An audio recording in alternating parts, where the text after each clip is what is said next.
नीलक cluster स्तरीय शिशु महोत्सव सुरभि भाग नेले 120 छात्र छात्री। भद्रक जिला बंद ब्लॉक नीलक हरिहर सरकारी नोडाल उप्रा विद्यालय में क्लस्टर स्तरीय शिशु महोत्सव सुरभि कार्यक्रम अनुष्ठित हो जाइछि। सीआरसीसी राजेंद्र पात्र तत्वावधान में अनुष्ठित उत्सव में बेगना उप्रा विद्यालय प्रधान शिक्षक नरेंद्र कुमार बारिक सभापतित्व करथिले।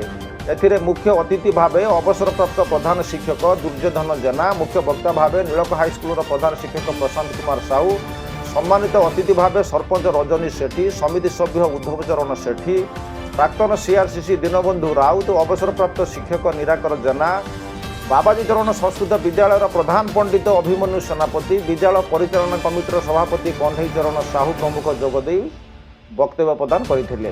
प्रधान शिक्षक बट्टकृष्ण सेठी अतिथि परिचय और शिक्षक नित्यानंद सेठी धन्यवाद अर्पण करथिले।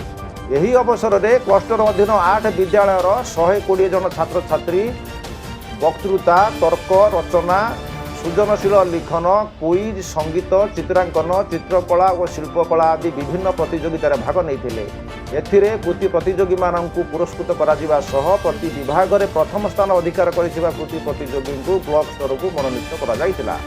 कार्यक्रम में शिक्षक असित कुमार पुहाण, रविनारायण पाणी, स्वाधीन कुमार साहू, सनातन लेंका, गणेश प्रसाद सेठी, विभुदत्त विश्वाल, नारायण मिश्र, शिक्षयित्री स्वयंप्रभा नायक, चित्रावती बेहेरा समेत विभिन्न विद्यालय शिक्षक शिक्षयित्री मैंने जोग देते।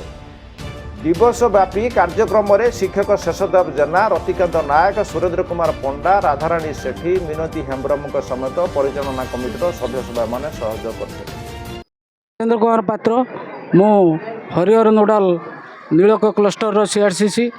आमर क्लस्टर टोटाल 8टा स्कूल, ए क्लस्टर 8टा स्कूल 200 पिला आसी पहुँचती, मध्य 100 पिला नहीं भाग। प्रत्येक आइटम रु से आम सरकार लक्ष्य अनुसार आम पठेबू ब्लॉक स्तर को।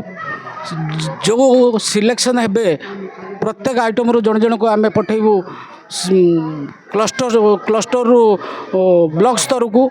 एवं तापर से माने जिबे ठीक माने डिस्ट्रिक्ट लेवल को, डिस्ट्रिक्ट रु पुणी सिलेक्शन होगी से जिबे आमर राज्य स्तर को। ये आमर जो पिला माने अछंती जदि कौन कृतित्व अर्जन करती हम आम नील क्लस्टर गोटे कृतित्व।